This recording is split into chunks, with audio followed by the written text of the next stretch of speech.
We're just 2 months into this new Congress, but already talk is starting at the state level about a possible primary challenge against new Representative Ilhan Omar. State party leaders apparently have said that they have had discussions about finding a candidate to take on Omar. But even those who were deeply offended by Omar's comments a few weeks ago about Israel concede that they have not yet found anyone to challenge her. State Representative Ron Latz said there's definitely some buzz going around about it, but it's more of a buzz of is anyone talking about finding someone to run against her than it is anyone saying they're going to run against her or contemplate it. There's definitely talk about people wanting someone to run against her. And so there's also a statement that was put out by a spokesperson for the Omar staff who said, Ilhan entered a 10-week, 6-way primary and she believes you get what you organize for. She organized her district to win and she's really excited to do that again over the next 2 years.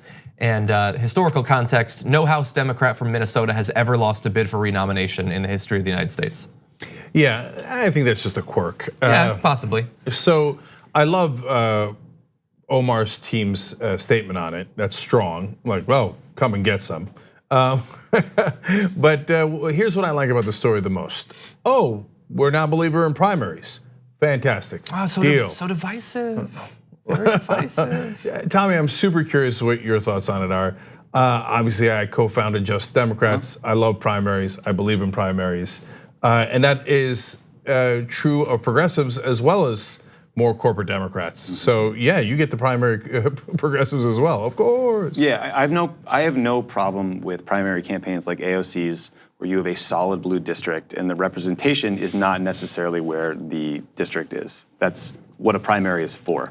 I think if we start primarying some of the, the freshman candidates out in California, Harley Ruda, some of these fringe Orange County candidates, swing districts, like I think that would be a very bad idea for us as a party because we really need those seats. But so I guess, if I'm trying to be not hypocritical, I'm fine with primaries like when AOC went after Crowley. I guess if you want to try to primary Ilhan Omar, you can try, but the difference here is she's gonna be in touch with her district. Crowley wasn't, that was the problem. Have at it, boys, but you're not gonna win necessarily. Yeah. And so, and if you theoretically have a fairly conservative blue district and you've got a really progressive Congress person in there, I'm not sure one of those exists in the country, right? But if that existed, sure, okay, get someone more conservative to primary them. So I do disagree though on even the red districts and the purple districts. But I agree with you that of course it depends on context. So.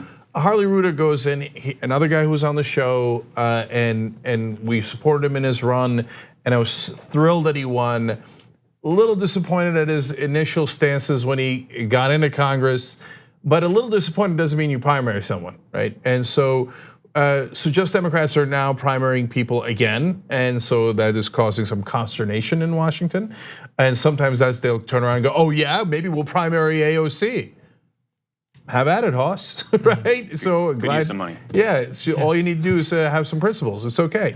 So justdemocrats.com/nominate. That's the nomination process, and that's how they found AOC in the first place. Justdemocrats.com/donate to make that possible. And now the right wing has this hilarious conspiracy theory that the nomination is for finding actors and actresses. No, it's finding representatives. Instead of going and getting it from big money, we're actually trying to get it from real citizens. Yeah. So you should look into it. But the part that I disagree on is, so Ruda, yeah, no, I wouldn't go in that direction.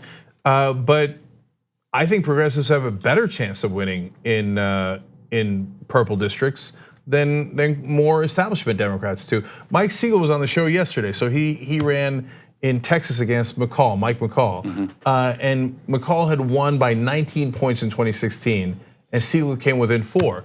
And he is an unapologetic progressive all the way. Medicare for all, Green New Deal, I didn't stutter, no corporate PAC money, et cetera, et cetera. I think people want populist.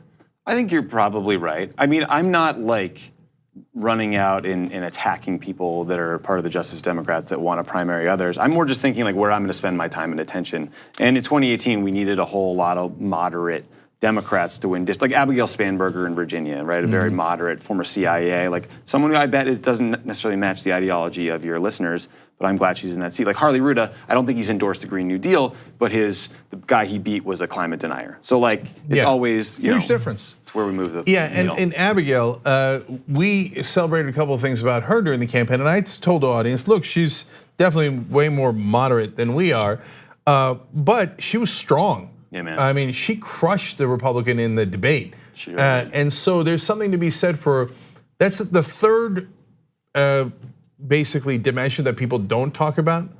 It always sounds funny to say a third dimension, but is strength. So there's policy, there's electability, but there's also, are they going to actually fight for those things that you do agree with them on? And with her, I get the sense that she is. So that's also important.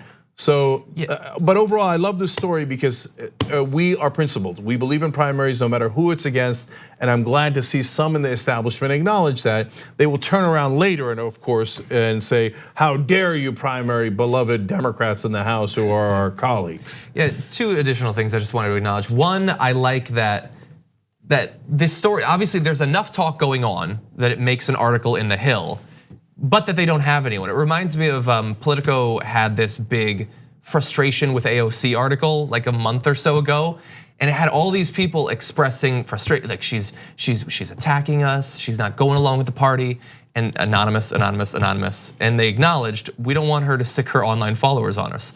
It's like, well, maybe there's something there. Maybe if these are the people that you are so scared of, that they're tapping into something, that they generate so much enthusiasm, that they generate such a broad, small donor base and all of that. That might mean something.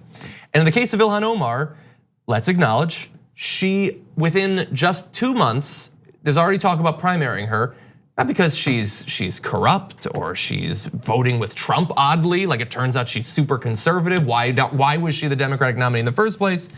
It's because of her comments. Right. And she said at the time, I understand that challenging, I mean, look, I have said the whole time, I would have worded it differently, but I also understand what she was trying to do. And what she was trying to do was not attack Jewish Americans. What she was trying to do is talk about the effect of money in politics and question orthodoxy. That's what she was trying to do. And this is what happens when you do that. Right, if you're talking about a primary, she's probably closer to where the Democratic base is than where Washington is in terms of US support for Israel, settlements, Gaza, a lot of important, there may not be BDS, but I think they're somewhere in the middle. And so I think it's gonna be hard to primary someone from that vantage point. Yeah, and there's a little bit of irony there to John's point, which is, she's speaking out against orthodoxy. They're like, how dare you, that's unacceptable.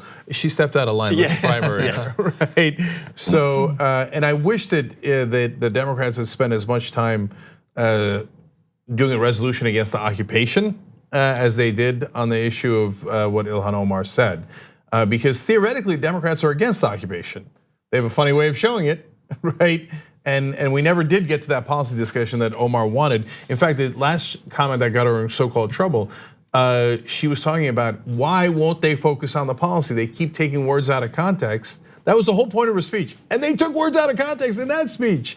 And so right now, the mainstream media makes it sound like she accused Jews of having double allegiance. She didn't. She just said, I don't want to have allegiance to another country while serving on the Foreign Affairs Committee. So anyway, but I get that some people are legitimately against her. Again, nothing wrong with that. It's a democracy, go for it. But I hope that the Democrats are consistent on this. I wouldn't hold my breath on it. But yes, primaries make the party stronger, not weaker. The Republicans did a ton of primaries and they picked up 1,000 seats in about a decade. Thanks for watching this free clip of the Young Turks. Don't forget to become a TYT member today. For more exclusive content, join now at tyt.com/join.